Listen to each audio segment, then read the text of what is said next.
Buenas tardes, mis hermanos. Bien. Bueno, qué hermoso. Mis hermanos, quiero ir directamente a la palabra del Señor. Estoy muy ilusionado y muy emocionado con este mensaje que el Señor nos ha regalado para su iglesia. De hace unas semanas para acá, el Señor ha puesto en realidad gozo en mi corazón, ha puesto alegría y ha puesto esperanza. Me encanta ese nombre, esperanza. Siempre hay esperanza para los que están en Cristo Jesús. Amén. Hoy decíamos al empezar que el Señor conoce el camino de los justos, mas el de los impíos perecerá. Bienvenida mi hermana Mary y su hija. Hola, mi hermana, ¿cómo ha estado? ¿Bien? Qué bueno. ¿La han tratado bien? Y si no me cuenta, me avisa. Ayer fui a buscarte, Mary, tenía el cabello muy abundante y no te encontré. Usted sabe que sufro mucho el problema del cabello. Un ondulado. Bien, sean bienvenidos todos. Qué bueno verlos. Vamos a 2 de Pedro 1, del 3 al 4. La escritura dice, o si quieren yo les leo: como todas las cosas que pertenecen a la vida y a la piedad nos han sido dadas por su divino poder. Y te gané hoy. Por su divino poder, dice, mediante el conocimiento de aquel que nos llamó,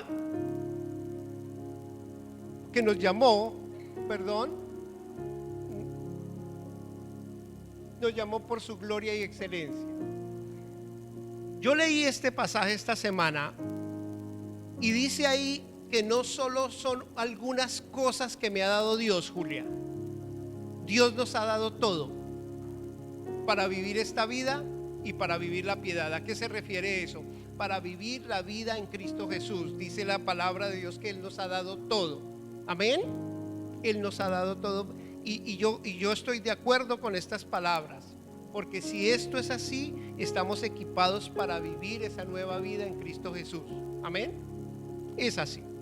Para vivir una vida plena, completa, victoriosa. Nos han sido dadas, o sea, a los hijos de Dios. Esta palabra, mis amados hermanos, es para los hijos de Dios, los que viven en la presencia de su Espíritu Santo. Para llegar a ser partícipes de esa naturaleza divina, entonces Dios ha hecho estas cosas. Y para disfrutar, dice, de grandiosas, grandísimas y preciosas promesas. ¿Qué le parece eso? Para empezar. ¿Bien? ¿Están animados? Qué bueno, ojalá. Amén. Ojalá que usted esté animado. Dios mío, este frío nos va a matar, hermano. Toca poner esto fuego aquí. Amén. Hace algunos años, mis hermanos, yo viví una vida cristiana normal. Los domingos en victoria, levantando mis manos, confesando la palabra de Dios. Pero el lunes, el martes, miércoles y jueves y hasta el viernes en una derrota terrible. Cara de limón, preocupado, extenuado, decepcionado, bravo. Y yo creía que esa era la vida cristiana, porque pues ya había sido salvo, pero mi vida como que no reflejaba eso. Yo no sé si a usted le ha pasado, pero conozco gente que le pasa eso. Estamos bien el domingo, estamos en victoria, estamos en poder, pero parece que no nos dura mucho la gasolina. Como que se nos acaba los primeros días de la semana, y qué decir del jueves, ya eso llega uno ahí como tambaleándose. En la vida cristiana me refiero, ¿no? En la vida espiritual. Pero a veces me encontraba con hermanos, yo no sé si aquí se utilizaba eso. ¿Cómo está mi hermana Mary? ¿Cómo le ha ido? Bien, ahí en la lucha. En Colombia decimos eso, ¿no, hermano? En la lucha. Como que si lleváramos una cadena a las costillas, como si todo fuera difícil, como que si en realidad Cristo no estuviera en ti. Amén. Y así nos acostumbramos a vivir, pero yo creo que esa no es la vida que Dios quiere darnos. Aquí el Señor me habla de que Él nos ha dado capacidad por su divino poder para vivir en victoria, para vivir en gozo. Amén. un solo amén. Cuando me digan amén es porque están de acuerdo. Si no están de acuerdo con esta palabra, si no le creen, no digan nada. No, de verdad, porque es que es bueno cuando usted me dice amén, yo siento que estamos identificados en algo. O si no me contesta, digo, no, tal vez no entendió la palabra, no está de acuerdo, etcétera, etcétera. Entonces Dios nos ha dado preciosísimas y grandísimas promesas para que vivamos de acuerdo a esas palabras. Amén. ¿No es posible vivir un gozo continuo? Yo les pregunto, ¿será que no es posible? Mi hermano me decía ahorita, la vida que les espera a nuestros hijos es difícil. Y sí, hermano, si mira usted el mundo como está, o sea, de aquí a 10 años quién sabe qué nos espere, pero yo confío en que tenemos un Dios igual todopoderoso. Amén. Es un Dios que puede sacar a nuestros hijos adelante, que los ha cuidado, que ha prometido estar con nosotros todos los días, ¿cierto? Entonces eso debe animarme. O sea, si yo volteo a mirar las noticias y prendo el televisor, uy, me decepciono, digo, no, mejor corramos. Como dice algún de estos nuevos ricos millonarios, vayámonos para la luna o para Marte. Bueno, a Marte más no pude, muy caro. Bien, entonces me hice esas preguntas. ¿Esto que predicamos es para disfrutarlo algunas veces, hermanos? ¿O usted cree que se puede vivir continuamente en la presencia de Dios? ¿Usted cree que sí se puede vivir? Bendito sea Dios.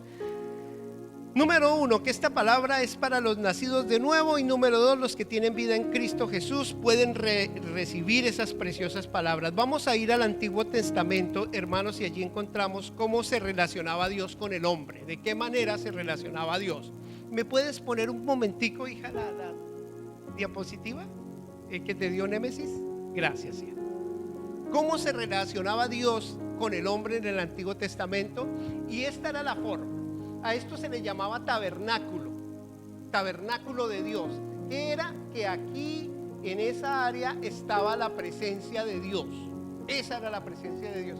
Aquí el atrio exterior todos podían entrar, estaban los animalitos, estaba lo que se iba a sacrificar y era visible para todos. Cuando tú ibas al templo en Jerusalén, esta área era abierta, tú podías subir por unas escalas y aquí estaba todo el mundo, entraba y llegaba, miraba, pero hasta ahí no más. Hasta ahí podía llegar. Pero aquí en esa casa donde vemos ese lugar, habían dos secciones que se llamaba el lugar santo y el lugar santísimo. Yo creo que ustedes lo han oído. Allí no entraban todos, allí entraban ciertas personas. En el primer lugar, el lugar santo, solo entraban los sacerdotes y los que estaban al servicio de Dios, los más cercanos. Pero al lugar santísimo, al último lugar donde estaba el arca y donde estaba el propiciatorio, no entraba sino un hombre al año, especialmente designado, limpiado, apartado para que pudiera ir a la presencia misma de Dios. Ahí habitaba. El que no estaba así moría, era fulminado, ahí quedaba el hombre. No podía estar en la presencia de Dios cualquiera. Ese era la forma en la cual Dios se comunicaba con su pueblo. La presencia de Dios estaba ahí, la gente la veía, estaba ahí en su presencia. Ese era el tabernáculo, su morada y su vivienda, y estaba diseñada según Dios. Y a mí me llama la atención que en Éxodo hay más de 15 capítulos, hermanos, 15 capítulos dedicados solo al templo, solo al tabernáculo, de cómo debería ir todo. Si ustedes ven aquí, ven el agua donde se lavaban las manos, ven diferentes detalles y todo tenía un significado. Y Dios se da a la tarea de explicarnos todas esas cosas. Entonces yo me imagino que debía ser algo importante, ¿cierto? Muy bien. Entonces, ahora, ¿cómo experimentamos la presencia de Dios bajo este nuevo pacto? Ahora en el Nuevo Testamento, tú y yo, ¿cómo podemos vivir en la presencia de Dios? Y ese es el tema que vamos a hablar hoy. Vamos a ir al libro de Hebreos. Y allí encontramos al Señor Jesucristo como aquel, libro de Hebreos, como aquel que nos representa. Es aquel que tipifica ese animal santo, ese animal preparado exclusivamente para ese sacrificio, es quien nos representa como sacerdote de Dios también. Entonces la ovejita, el animal puro, sin mancha, que va a ser utilizado para el sacrificio, pero Él también a sí mismo nos representa como sacerdote.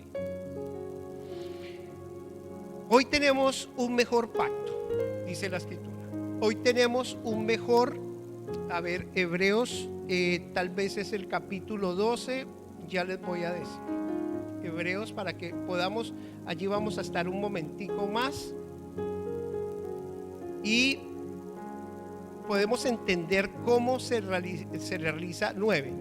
Hebreos 9 y Hebreos 8. Allí encontramos cómo el Señor Jesucristo es descrito como el tabernáculo de Dios, como el sacerdote de Dios, pero también como el sacrificio de Dios. Allí vemos en el libro. Entonces nosotros decimos que tenemos un mejor sacerdocio porque este sacerdocio que había en el pasado, o esta forma de tabernáculo, la presencia de Dios siempre tenían que desarmar toda esa cantidad de cosas que usted ven, empacarla y llevarla hacia donde iban. Entonces paraban en algún lugar y volvían y armaban todas esas cosas para que la presencia de Dios estuviera allí. Pero cuando llegamos a Cristo, cuando el Señor viene a nuestra vida, Él es nuestro tabernáculo, Él es el sacrificio, Él es el sacerdote y cambia. Por eso es que decimos que tenemos un mejor pacto, ¿sí o no? Un mejor pacto porque a esa gente le tocaba una vez al año entrar a ese lugar santísimo, llevar ofrendas por el pecado, y habían veces, dice la tradición, que morían. El mismo sacerdote que entraba a hacer sacrificio por el pueblo moría. Ni siquiera él estaba preparado para ese, o limpio. Tenía algo por ahí escondido, pero a Dios que se le escapa, hermanos. ¿Cierto? O sea, usted le puede mentir al que sea, pero delante de Dios. Y ahí quedaba el hombre. Entonces la gente tenía que esperar hasta el otro año para volver otra vez a ofrecer sacrificio. Y si ese año usted le pasaba algo, se moría, pues grave, no había forma. Entonces era un sacrificio imperfecto porque siempre teníamos que estar constantemente llevando ese animalito para que ahí hubiera ese perdón, ese descanso. El Señor se presenta como un único sacrificio, único y agradable, un sacrificio una sola vez y para siempre, dice el libro de Hebreos. Ese es nuestro sacrificio. Entonces, cuando usted se apropia de la sangre del Señor Jesucristo, cuando usted cree en su sacrificio en la cruz del Calvario, cuando usted cree que Él fue levantado de los muertos, entonces usted viene a ser partícipe de ese nuevo pacto. Amén. Qué bueno. Yo creo que ustedes ya lo han leído. Hebreos 8:8. Mire lo que dice Hebreos 8:8. Es hermoso. Dice: porque reprendiéndolos les dice: he aquí vienen días, dice el Señor, en que estableceré con la casa de Israel y con la casa de Judá un nuevo pacto. Cuando nombramos la casa de Israel y la casa de Judá, quiere decir el pueblo hebreo. Pero yo te digo una cosa. Usted me preguntará: pastor, pero entonces eso aplica es para los judíos. Pero acordémonos que en Abraham estamos representados todos, tú y yo. Dice: en ti serán benditas todas las naciones y los gentiles esperarán en él. Eso somos tú y yo. Estábamos fuera de la presencia de Dios, éramos ajenos, éramos extranjeros, pero ahora hemos venido a ser parte de la familia. Amén. Eso es lo hermoso. Entonces, ¿cómo vivir en esa presencia continuamente? Dice la Escritura que Él, este nuevo pacto, no lo hace como lo hizo con sus padres, porque ellos no permanecieron en mi pacto y yo me desentendí de ellos, dice ahí mismo hasta el versículo 12. Entonces, ¿cómo se cumplió la promesa? Por medio del Señor Jesús. ¿Cómo se cumplió esa promesa de estar con nosotros, de aceptarnos, de ese nuevo pacto? Por medio del Señor Jesús se cumple, hermanos, porque Él es un hombre 100% hombre y 100% perfecto. Amén. A veces tendemos a pensar y dicen: Bueno, el Señor Jesucristo pudo vivir esa vida. Si usted lee los evangelios conmigo, usted lee la vida del Señor Jesús. ¿Y cómo vemos a Jesús allí? ¿Cómo está representado? ¿Cómo lo vemos actuar, hablar? ¿Cómo? Como un hombre libre, como un hombre inteligente, como un hombre atento a lo que pasaba, como un hombre lleno de virtudes, podríamos decir, ¿cierto? Y Él viene a vivir esta vida delante de nosotros para que nosotros nos demos cuenta de que es posible vivir esa vida en Cristo Jesús. A veces dicen algunos, no, pero eso era Dios, porque como Él era Dios, pues entonces él sí podía vivir así.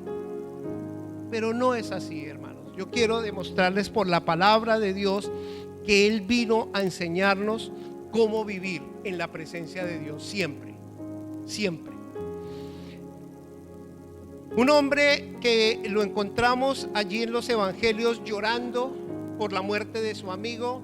Lo vemos a veces disgustado con sus discípulos por su obrar. Lo vemos algunas veces airado con los sacerdotes de su época. Lo vemos a veces regocijado con los niños que se le acercan. Así vemos a Jesús, ¿sí o no? Ahí lo vemos como un hombre común y corriente delante de nosotros. Pero dice la Escritura, pero sin pecado. Él es nuestro ejemplo de vida. Él crece y es obediente y va a las aguas del bautismo. Él se bautiza, ¿sabían eso? Que él va con su primo Juan y se bautiza. Juan no quería y dice, uy, no, yo necesito ser bautizado por ti. Pero él dice, no, conviene que hagamos toda justicia. Y él va y se somete al bautismo. Pero ¿qué pasa en ese momento cuando él emerge de las aguas, mis hermanos? ¿Qué dice la palabra? Que desciende el Espíritu Santo en forma de paloma y se posa sobre él. Inmediatamente él es llevado al desierto, es tentado, pasa 40 días allá, 40 noches, pero es equipado por el Espíritu Santo. Amén. Él es equipado por el Espíritu Santo, él es lleno del Espíritu Santo. La presencia del Espíritu Santo da comienzo a su ministerio. Vemos al Señor con esa mente clara, con esas palabras, hermanos. A mí me maravilla las palabras del Señor Jesús, que las entiende hasta un niño, pero que también son tan profundas que llevamos años estudiándolas y aún no logramos discernir todo lo que Él quiso decir. Entonces ese es el Señor Jesús, lleno de sabiduría. El hombre, mis hermanos amados, está dividido o está compuesto en tres partes. ¿Recuerdan que lo hemos aprendido? Espíritu, alma y cuerpo. Yo quisiera que tuvieras la imagen, hijita, del tabernáculo, porque queremos aprender algo el día de hoy.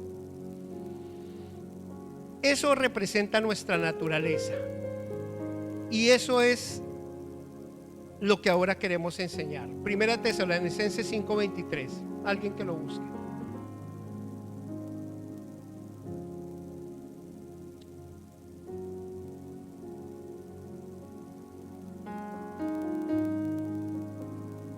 ¿Ya lo encontró alguien?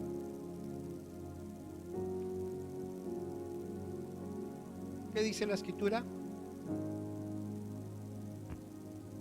Vamos a buscar acá.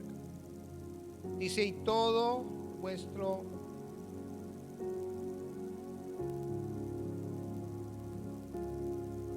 ser, espíritu, alma y cuerpo sea guardado irreprensible, si no estoy mal.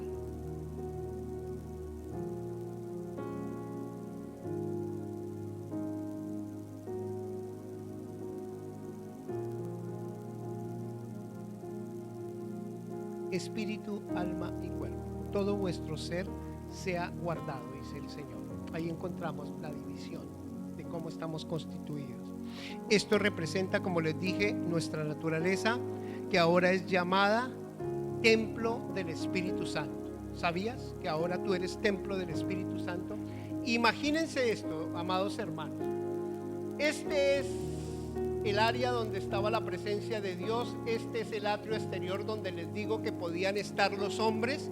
Podríamos representarlo como nuestro cuerpo, lo que se ve al exterior, donde tenemos trato con todos los demás. Este es el cuerpo. pero hay un lugar adentro que se llama el lugar santo y el lugar santísimo. ¿Qué les parece a ustedes el alma y el espíritu? El alma y el espíritu. Ahora el Espíritu Santo, o sea, la presencia de Dios mismo, habita en ti y en mí. Él vive en nosotros, ¿cierto? Eso lo sabemos. Toda persona que ha sido salva debajo del cielo tiene la presencia del Espíritu Santo. Por eso les decía al comenzar este estudio el día de hoy, si usted no tiene el Espíritu Santo, no es salvo, no puede ser.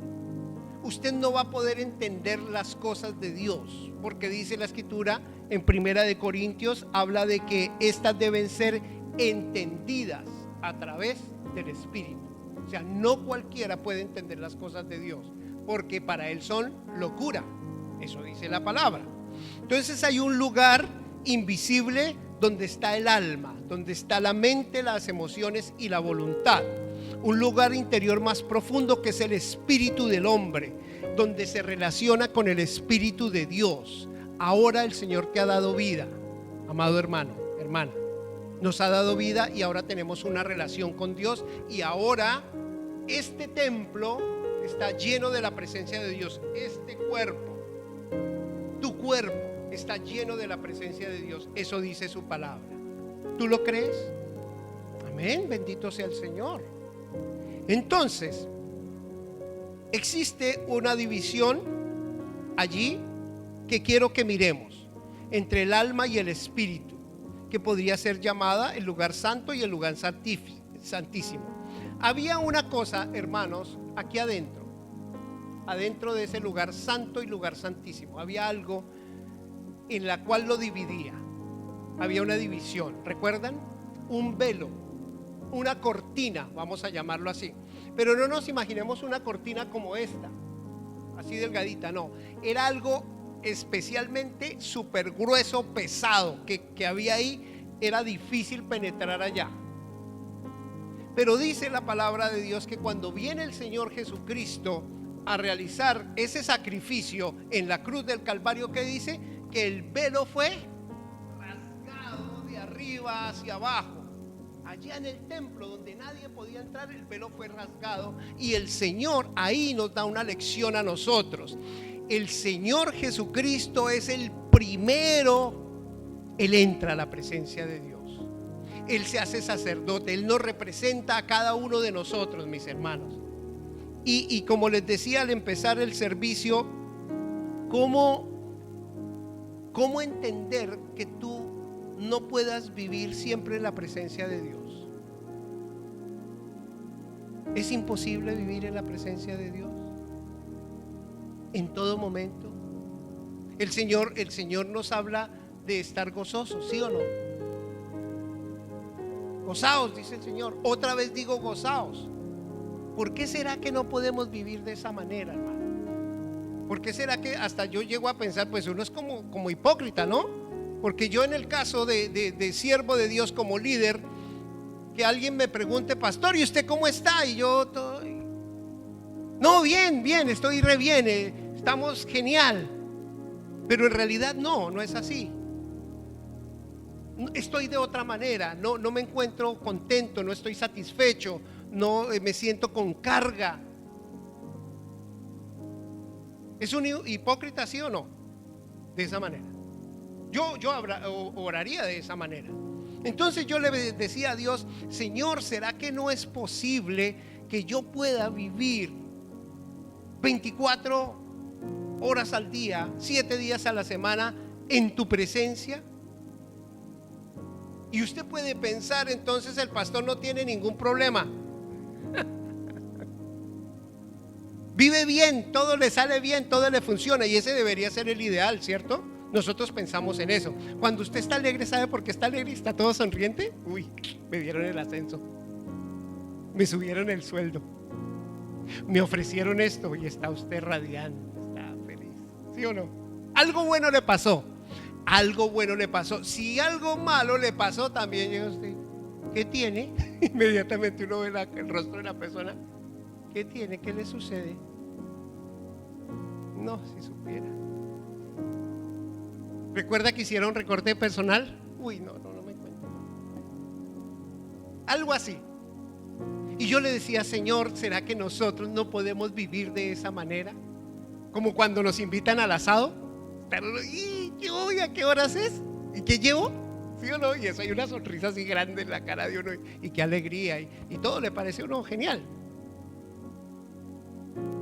Pero cuando las cosas no salen bien, cuando las cosas no van bien, amados hermanos, entonces caemos en depresión, caemos en tristeza, caemos en ira tal vez, en rabia.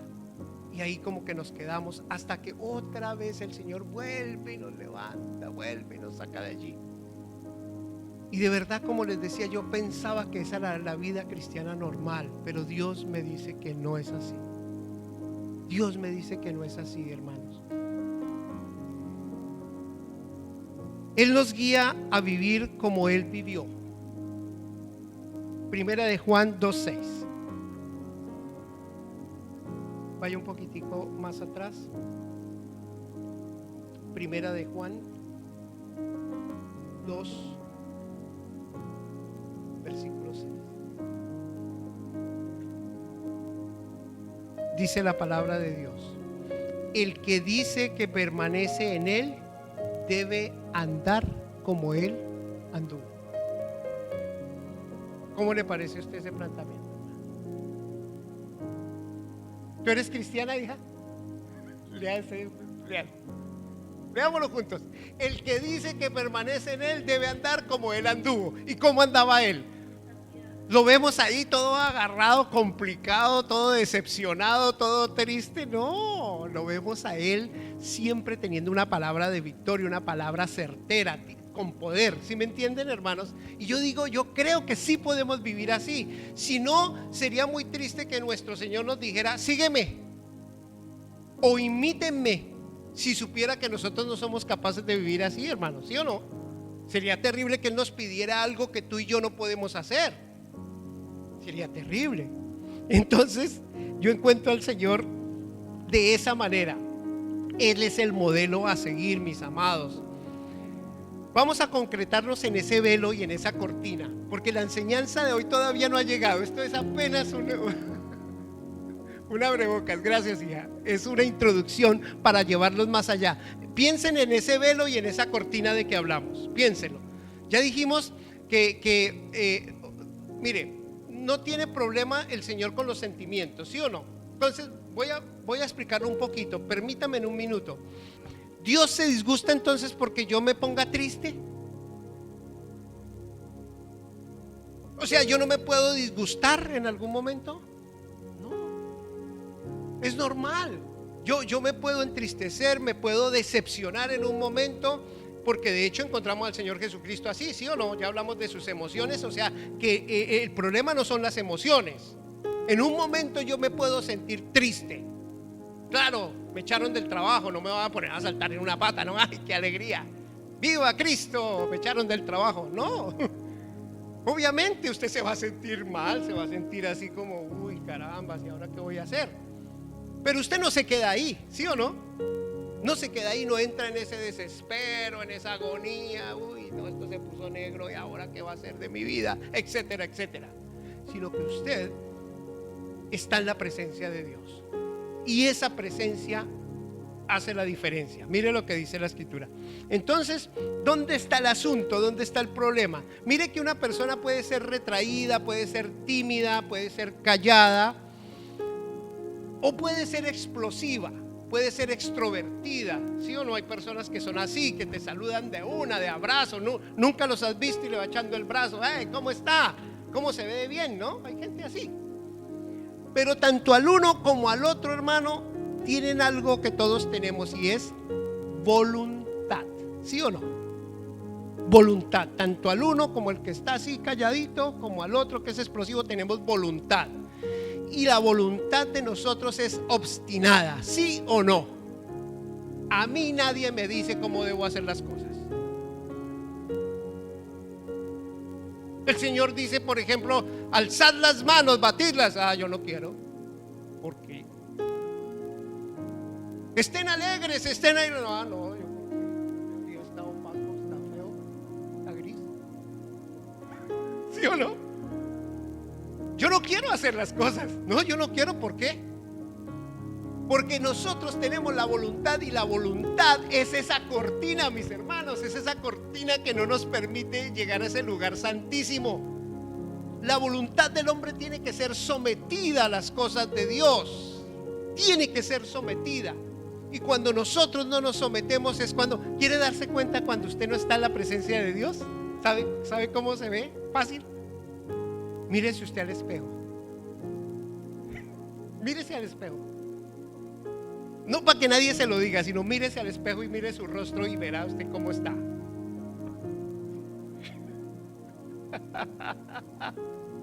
Está en la presencia de Dios y usted está dando ese consejo sabio. Usted está diciéndole a esa persona: mira, no te desanimes, arriba, vamos para adelante, que si se puede. Dios promete Dios promete lo otro. Usted está en la presencia de Dios, hay fuego en su corazón. Amén. Usted no está en la presencia de Dios y sabe que dice: no, pues eso, no vuelva a tratar a esa cosa. Bien malo que es ese tipo, y es más, me cae mal. Ese es el consejo sabio. ¿Sí o no? En ese momento, cuando está uno en la carne, cuando está uno en sus emociones. Sí, yo también, amiga, yo me identifico con usted, eso no lo vuelva a tratar. ¿Sí o no? Y si es con el amigo, igual. Porque nosotros no estamos en la presencia de Dios. Cuando estamos en la presencia de Dios hay virtud. Amén. Hay amor que fluye de nosotros. Hay esa amistad sincera, hay ese abrazo, hay esa sonrisa. Estamos llevando del bulto. Sí, estamos mal, pero ¿sabe qué? Yo tengo una sonrisa para ti. Qué bendición. Mi Dios ha sido bueno. No me dejó esta semana sin comer. Bendito sea el Señor. No necesito estar cargado de plata. Tengo lo suficiente, tengo ahí, pues sí, no está lleno el bolsillo, pero bueno, hay otros que están peor, ¿sí o no? Entonces, la voluntad, ese es el punto que yo encontré en esta semana, que el Señor me regalaba, la voluntad de Dios. Miren que el Señor Jesucristo hizo algo que me parece maravilloso, hermanos. Tal vez vayamos a Juan 6:38. Juan 6:38. Si alguien lo encuentra por mí, por favor. 6:38. Mire estas preciosas palabras del Señor Jesús y ojalá las aprenda hoy. ¿Qué dice?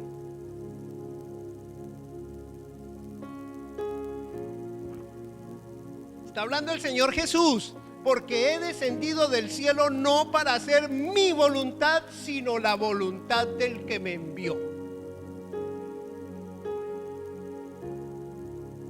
El Señor Jesús, el Rey de Reyes, el Señor de Señores, el que hacía milagros, levantaba muertos, hacía de todo.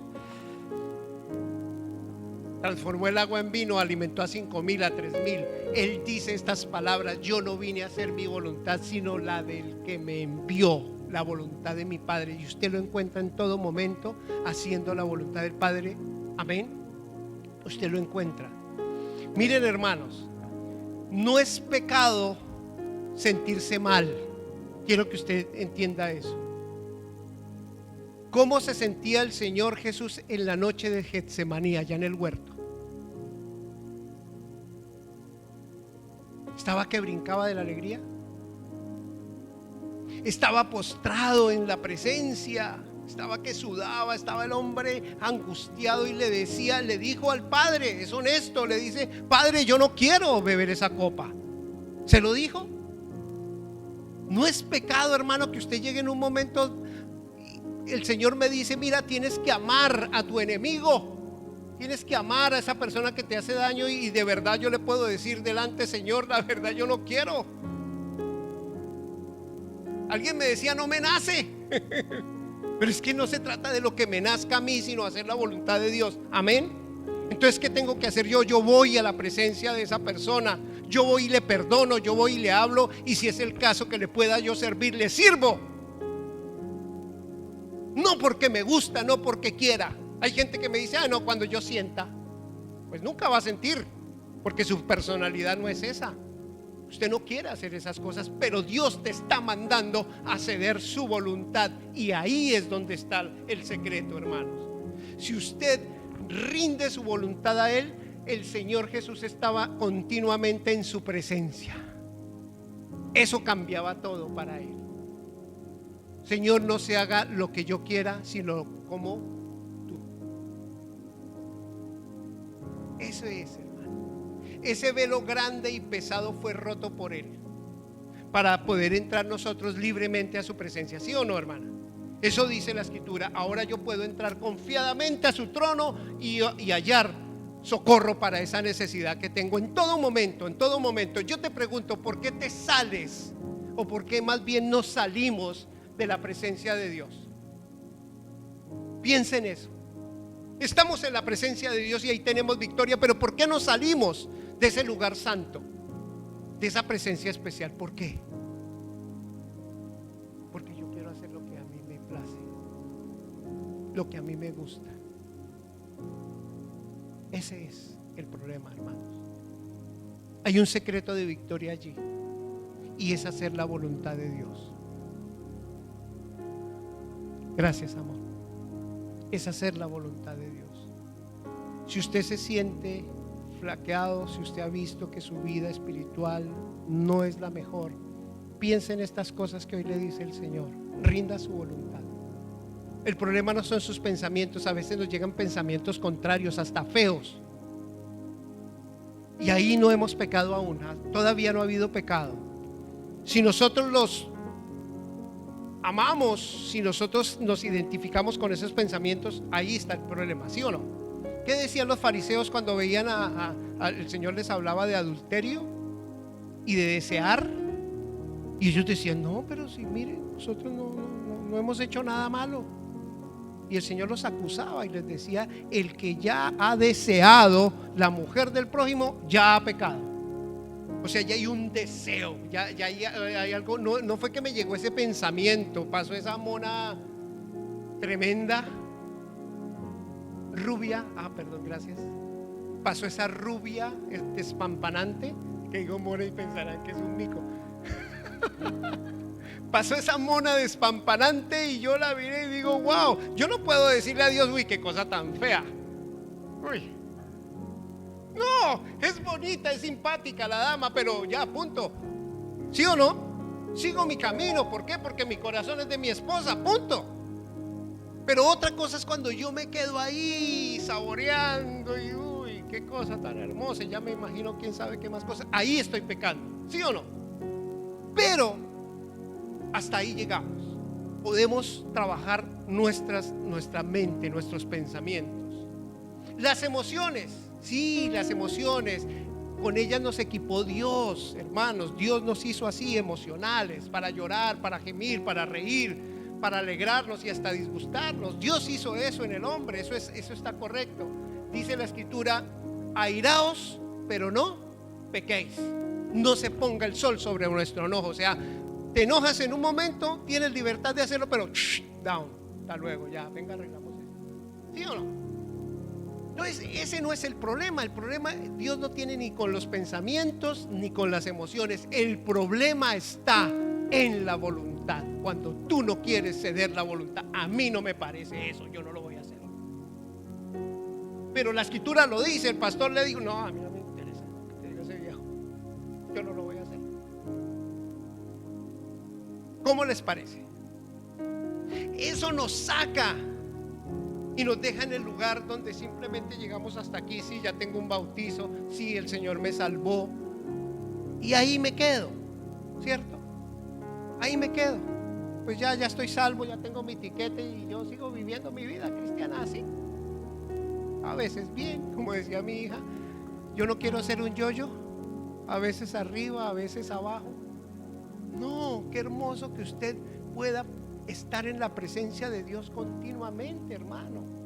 Dios lo puede hacer, Dios lo hizo. De hecho, Cristo nos enseña a vivir como Él vivió. Les hablaba yo del carácter de una persona así. No todos tenemos esa euforia y no todos estamos así, eso es entendible. Pero una cosa es eso y otra cosa es estar en amargura. Amén. estar amargados, estar tristes, estar sombríos. Hoy no hay ese sol espectacular, pero tranquilo, hermanos, mañana va a venir, o la próxima semana va a venir. Hoy no me siento tan bien, hoy no estoy tan bien, tan eufórico, pero yo sé que esto me pasa, ¿sí o no?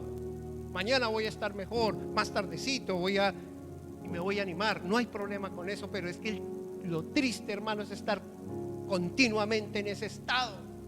¿Y cómo te va, Eduardo? No, ahí nomás. Ahí nomás, se fuera de eso. Terrible, uno no sabe y dice, pero ¿qué le pasará a este pobre hombre? Pues es simple y llanamente eso, hermano. ¿Cuál sería la diferencia entre nosotros, los hijos de Dios, y los del mundo? ¿Saben qué es lo que hacen los del mundo? ¿O qué hacía yo? 2 o 3 de esos hermanos eufóricos, hermano, eso me cambiaba todo. ¿Sí o no les conté? No sé si usted lo ha hecho, ¿no? 3 copitas de vino y wow. Pues no está tan mal que me echaran. Es más, yo ni quería ese trabajo. Si empiezo a sentirse, a voltear la torta diferente. ¿Qué hacen los del mundo? Pueden buscar un deporte o una película. Ay, veamos una película. Se acabó la película y otra vez. No. Eso lo hace el mundo para distraerse un poquito y salir de los problemas. ¿Qué hacemos los hijos de Dios si no tenemos ni película, ya ni baile? ¿Sí o no? No, pues eso, nos prohibieron hasta bailar. Hay gente que le dice a uno eso, no, es que el pastor nos prohibió bailar. Como si la vida cristiana fuera, ¿no? Todavía una de reglas y duros, fríos.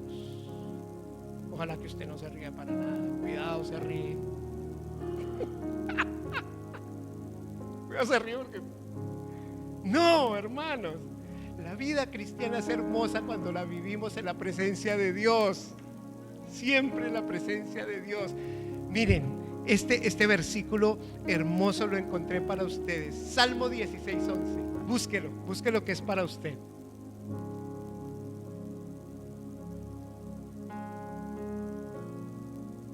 Aleluya, Señor. Gracias, Padre amado. Salmo 16:11. En tu presencia me mostrarás la senda de la vida. En tu presencia hay un poquito de gozo, plenitud de gozo, delicias a tu diestra para siempre. Y hay cristiandad que cree eso es solo cuando usted se muera, cuando esté en la presencia de Dios. De resto, usted aquí va a vivir amargura. ¿Les parece eso? Yo no quiero eso para mi vida. De verdad, yo no quiero eso. Yo quiero estar en la presencia de Dios aquí y ahora. Yo deseo estar así, como dice el Señor, en tu presencia hay plenitud de gozo, Señor. Yo tengo esperanza. Vamos a levantar toda esta gente que está amargada, todo este mundo sombrío y oscuro. Vamos a levantarlo, ¿sí o no, hermano? Imagínese usted tratando de convencer a alguien que se meta al cristianismo.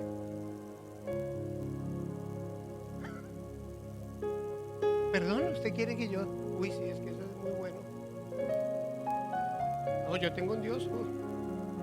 Usted no convence con eso a nadie, hermano. ¿Sí o no? ¿Sí o no, Daniela? ¿Qué tal yo diciéndote? No, venga a la iglesia aquí. Bien.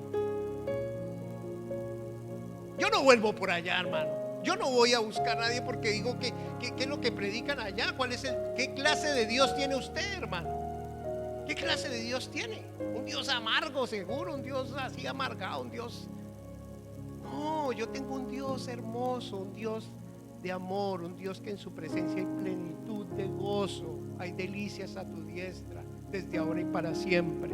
Pero yo tengo que rendirme voluntad, hermanos míos, yo tengo que rendirme a Él para yo poder vivir esa vida abundante que es en Cristo Jesús.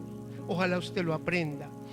Yo no sé si usted quiera quedarse en ese lugar santo simplemente o quiera vivir en su presencia. Yo personalmente, yo quiero vivir en su presencia. ¿Qué tal usted? ¿Desea vivir así, en su presencia? Le voy a regalar estos versos que está el Señor. Juan 7:17. Rápidamente vamos a terminar. Juan 7:17. Y yo voy a buscar 1 Tesalonicenses 5:18. Hay cosas hermosas, hermanos, que están en la palabra. Léalo rápido. Juan 7:17. Tengo otra cita, Hebreos 10:36. Mire lo que dice la escritura, 10:36, le leo primero. Dice: porque os es necesaria la paciencia para que, habiendo hecho la voluntad de Dios, obtengáis la promesa. ¿Quiere recibir promesas del Señor? ¿Quiere experimentar esas promesas de Dios? Mire, hermano, vuelva y léalo, a ver si yo no lo entendí bien. Es necesaria la paciencia para que, habiendo hecho la voluntad de Él, yo reciba sus promesas. Amén. ¿Qué pasó con Juan 7:17, hija?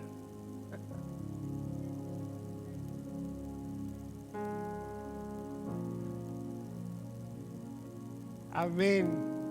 ¿Quiere tener discernimiento? ¿Quiere entender las cosas de Dios? Mire lo que nos regala el Señor.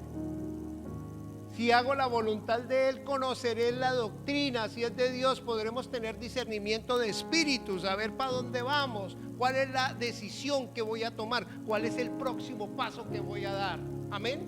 ¿Cuánto necesita la cristiandad saber y estar preguntando en todo momento? Ay, yo no soy pastor, ¿y cuál será la voluntad de Dios? Yo quisiera saber la voluntad de Dios. Pues ahí está, mire. Haga la voluntad de Dios y va a conocer más cosas de Dios. Primera de Juan 5:14. Primera de Juan 5:14. Aquí encontré otra perla preciosa de las que Dios nos regala estos días. Aleluya, Señor.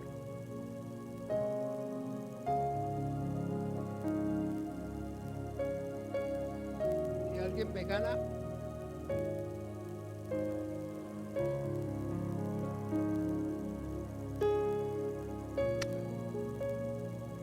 esta es la confianza que tenemos en Él, que si pedimos alguna, ¿conforme a qué? No, a la voluntad de Él. Si pedimos algo conforme a su voluntad, Él nos oye. Ojo, no estoy diciendo que de una vez se lo dé, ¿no? Él nos oye. O sea, ya tenemos audiencia con Él. Él le pone atención a esa petición, y si está alineado con su voluntad, muy posiblemente lo va a hacer. Amén. Entonces es hermoso vivir así. Esa fue primera de Juan 5:14, ¿cierto? Bien, entonces, ¿qué le parece a usted? Plenitud de gozo, discernimiento, y primera Tesalonicenses 5:18 nos hace estar agradecidos. Cuando hacemos la voluntad de Él, estamos agradecidos. De verdad, a mí me bendijo muchísimo esta semana esa palabra, porque yo quiero vivir en la presencia de Dios continuamente. ¿Tenemos problemas allá afuera? Sí, hermanos. Ahorita cuando salga usted de aquí, esos problemas no han desaparecido por obra y gracia, no, ahí están. A mí me llama la atención, ¿se ha visto esos memes? ¿Es que le llaman en Facebook? Esas figuras que ponen memes. Y ve uno un grupo de gaticos entrando hacia al salón de oración. Y salen, hermano, y salen unos leones así grandes que ponen ahí saliendo, dice, yo saliendo de oración. Y así parece, ¿no? Nos levantamos hoy de aquí. Uy, qué mensaje, qué esto, sí, pero qué, y el recibo. Y mañana el problema con ese empleado, y pasado mañana empieza como a bajarse hacia el huevo. Vámonos más bien. No. Aprenda a vivir en la presencia de Dios en todo momento, recordando su palabra y haciendo su voluntad, hermano. Amén. Póngase en pie, vamos a orar. Ojalá que esa palabra le anime y eso cambie su vida. De hecho, a mí me cambió la perspectiva de la vida. En su presencia hay plenitud de gozo, delicias a su diestra, desde ahora y para siempre. Aleluya. Padre, te doy las gracias por tu bendita palabra, Señor, por tu revelación, bendito Padre Celestial. Hoy nos enseñas, Señor, a hacer tu voluntad.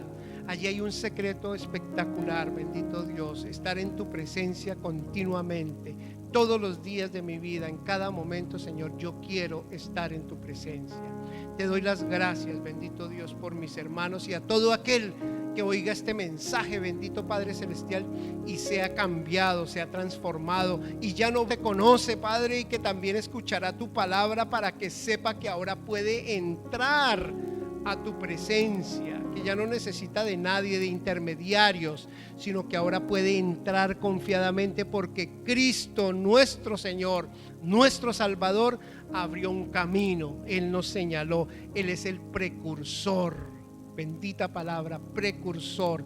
Él es el primero, el que va adelante, el que nos está enseñando el camino. Él es el primero y nosotros seguimos detrás. Bendito sea usted, Señor. Gracias por esa palabra, porque eso me alienta, Señor, eso me da ánimo, me levanta, bendito Padre Celestial. Bendigo a todas las personas, Señor, que escuchan este mensaje. Las saludamos, Señor, en las redes sociales, bendito Dios, que oyen este mensaje. Los saludamos desde aquí, desde Christchurch, Nueva Zelanda.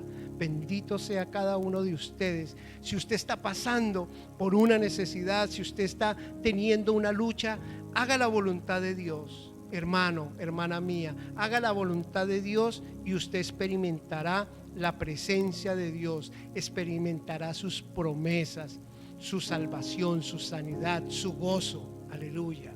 En el nombre de Jesús hemos orado. Amén y amén. Que mi Dios los continúe bendiciendo, mis amados hermanos. Dios los guarde.